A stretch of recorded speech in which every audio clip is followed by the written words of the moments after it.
Uma pesquisa científica, capítulo 3. Os OVNIs relatados.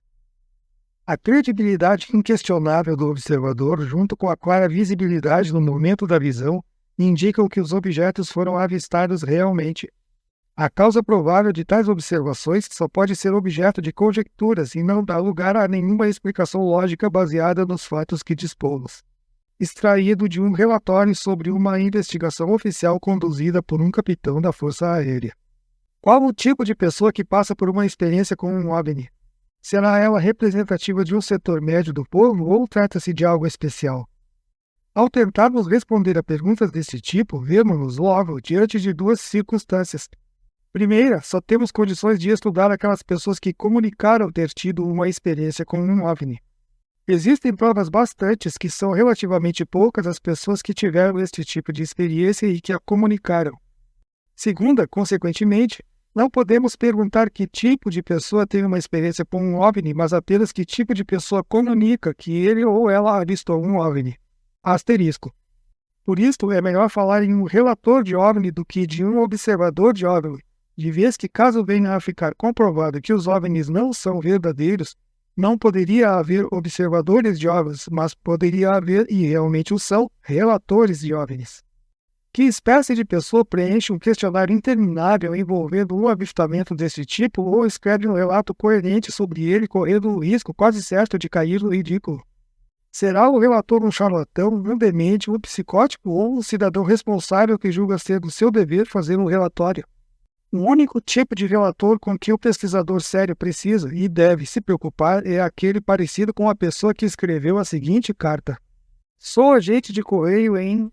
E hesitei muito antes de falar sobre este assunto com o inspetor postal. Mas, após ter pensado profundamente, achei que não poderia ser um bom cidadão americano se não formulasse estas perguntas. O que eram aqueles objetos luminosos e de onde vinham? Geralmente, um relator de OVNI fidedigno é aquele que é conhecido na sua comunidade como uma pessoa estável e que tem boa reputação habituada às responsabilidades. Um homem de família com um bom emprego e conhecido pela honestidade com que lida com os outros. Através da minha experiência, cheguei à conclusão que os relatores de OVNIs pouco têm em comum no que diz respeito à sua origem. Eles vêm de todas as classes. Além disso, sem falar de uma reputação de probidade que lhes é comum, quase sempre mostram-se relutantes para falar sobre as suas experiências, pelo menos até que estejam certos da sinceridade e seriedade do interrogador. O que escrevi é para o senhor e seu trabalho de pesquisa. Nunca deixei escapar uma única palavra sobre isto, mas creio que o senhor deveria contar com esta informação e detalhada. Contudo, para nenhum jornal, nenhum repórter. Sinto-me ainda relutante, mas de algum modo sinto que o senhor é a pessoa certa. Só ventilei este assunto com duas pessoas. Uma delas é um gerente de projeção da nossa área e a outra o meu pastor. Vou lhe dizer uma coisa. Se tornar a ver mais um, ficarei de bico fechado. Telefonamos primeiro para a polícia municipal para perguntar se alguém tinha comunicado o avistamento de um OVNI, e o homem que atendeu riu tanto e tão alto que estou certo de que deve ter caído da cadeira. O jornal publicou uma história tão sem nexo que nos fez parecer a todos uns idiotas. Expressões de embaraço e hesitação como estas são encontradas com frequência em só o fato de os relatores, mesmo diante de uma zombaria quase certa, terem insistido em redigir um relatório, indica uma impressão genuína de que a informação é de importância e deveria ser transmitida a alguém. Da mesma forma, as atitudes dos relatores indicam uma curiosidade obsedante envolvendo suas experiências, um sentimento quase sempre tão intenso que, por si só, é suficiente para fazer com que eles enfrentem a zombaria de que quase sempre serão alvo. Por que motivo damos esta ênfase ao caráter do relator? Baseado no fato de que na maior parte das outras áreas da ciência, a eletrônica e os instrumentos ópticos nos fornecem dados para a análise, a natureza de um relator de um OVNI é de suma importância. O relator de OVNI é o nosso único instrumento para reunir dados nesta área de pesquisa científica. No que diz respeito à ciência, é uma norma padrão a regulagem do instrumento que dispomos.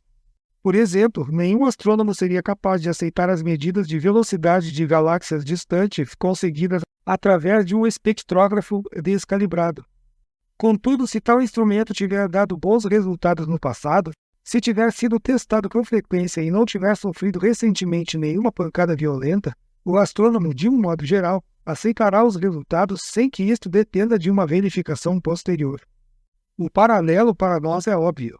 Se nosso relator de OVNI tiver demonstrado pelas suas ações e atuações passadas um elevado grau de solidez e responsabilidade e é uma pessoa sabidamente estável e não fora do compasso, não temos então uma razão para não acreditar a priori no seu relato coerente, sobretudo quando é feito de acordo com diversos outros instrumentos humanos, também possuidores de aceitável confiabilidade.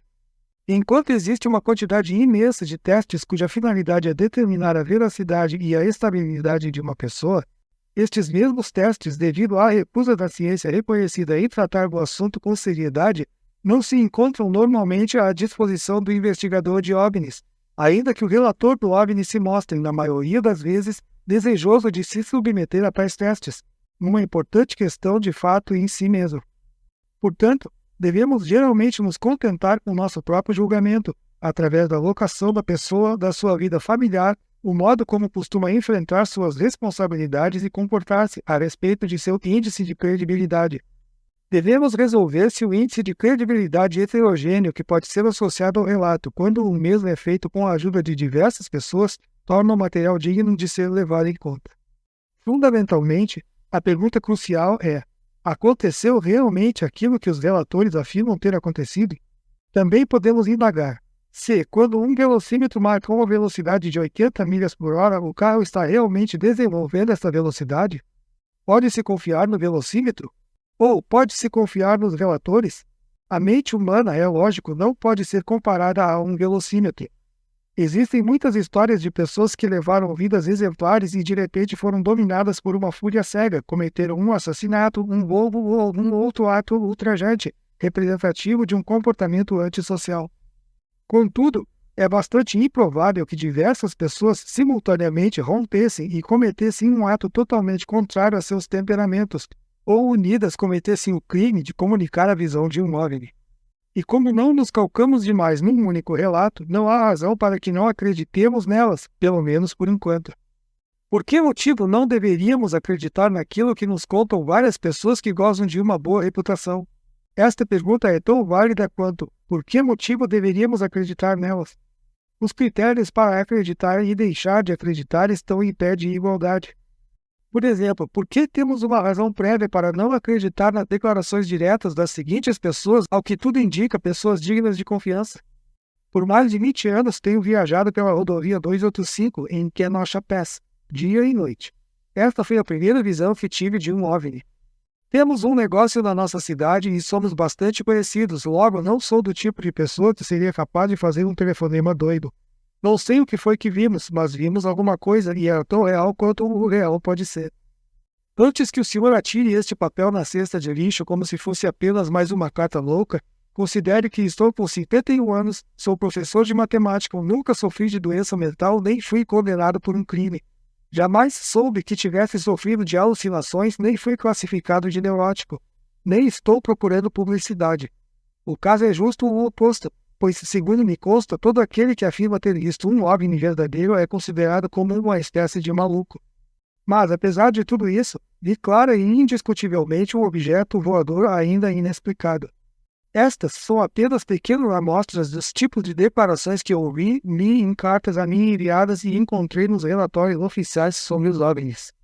É interessante observar como um endosso da teoria da credibilidade de testemunhas fidedignas, que nas oportunidades em que falsos OVNIs foram deliberadamente expostos a fim de testar a reação pública, balões com ar quente e foguetes de sinalização atirados por aviões são um exemplo disto. Os relatórios sobre OVNIs que disto resultaram foram em número bem menor do que se esperava, como também o interesse era bem mais acentuado por aquilo que não relatavam do que pelo que afirmavam. Eventualmente, um relatório fantasioso sobre OVNIs surge como um resultado de um teste desse tipo, mas não consegue vencer o teste de aceitação por não se enquadrar com aquilo que os outros relataram sobre o mesmo fato, quase sempre devido à sua inconsistência e inerente incoerência. A quase total ausência desses relatórios de ocupantes, interferência no sistema de ignição dos carros, marcas de aterrissagem e outros efeitos físicos no solo e tantas outras coisas que são características dos relatórios de encontros imediatos é digna de nota. A comparação dos relatórios de diferentes relatores ajudam a formar um quadro perfeitamente claro do fato real, um balão de ar quente, um sinal luminoso ou uma experiência científica. A duração do acontecimento, a direção do deslocamento dos balões ou sinais luminosos e até mesmo as cores são razoavelmente bem descritas. Existem exageros, é claro, e um emprego maior de palavras no que diz respeito à descrição, mas dificilmente maior do que aquela que se obtém nas narrativas coletivas a respeito de incêndios, desastres de carros, etc. Porém, raramente a gente fica em dúvida sobre o que realmente aconteceu. As descrições sobre incêndios ou desastres aéreos feitas por testemunhas aparentemente fidedignas podem variar enormemente no que diz respeito aos detalhes, mas nunca se fica em dúvida de que está sendo descrito um incêndio ou um desastre aéreo e não um assalto de banco. Não se conseguem declarações coletivas de diversas pessoas que tenham visto um OVNI, balão de ar quente afirmando terem visto um OVNI com vigias, antenas, ocupantes viajando contra o vento, mudando de direção abruptamente e finalmente arrancando em alta velocidade no ângulo de 45 graus. Um estudo de relatórios deste tipo nos conduzem rapidamente ao fato real que os causou. Eventualmente, é verdade, uma testemunha isolada de pouca credibilidade poderá fazer um relato altamente imaginativo, originado por um fato obviamente natural. Mas os relatórios desse tipo são uma advertência para que se tenha cuidado com os relatórios de uma pessoa única. Nunca é demais se ter cautela, mesmo quando o relator é presumivelmente digno de crédito. Por todos estes motivos, não existem, portanto, razões antecipadas para que declarações deste tipo sejam rejeitadas de imediato. O ponto crucial do problema do relator de OVNIs é que relatos de acontecimentos perfeitamente críveis são feitos por pessoas aparentemente dignas de crédito, frequentemente por muitas pessoas deste tipo. Naturalmente, o que o relator de um OVNI afirma ter realmente acontecido é tão difícil de aceitar, uma pílula tão difícil de engolir que qualquer cientista que não tenha estudado profundamente o problema OVNI se sentirá quase que compelido, devido à própria natureza de sua formação e ao seu temperamento, a rejeitar de imediato o testemunho dos relatores. Ainda assim, não fazê-lo envolveria a refutação do material que, pelo simples fato de ser ignorado, não se limitará a desaparecer. Pessoas responsáveis realmente relataram fenômenos que desafiam uma explicação científica e até que indiscutíveis registros de radar e provas fotográficas estejam disponíveis, o relator do OVNI deve ser ouvido de vez que é o único elemento com que contamos. Existem muitos demais deles, em todas as partes do mundo, para que não tomemos em consideração suas palavras. Se assim não agíssemos, estaríamos demonstrando um fanatismo científico e não devemos nos expor a uma acusação deste tipo. Notas: 1. Extraído de uma carta dirigida ao Comando-Geral da Base Aérea de Wright-Patterson. 2. Extraído de uma carta pessoal ao autor relatando um avistamento de um OVNI. 3. Veja apêndice 1, CEI 3. 4. Tirado de uma carta ao autor relatando o avistamento de um OVNI. 5. Veja apêndice 1, DD 13. 6. De uma carta pessoal ao autor relatando um avistamento de um OVNI. 7. De uma carta pessoal ao autor relatando um avistamento de um OVNI.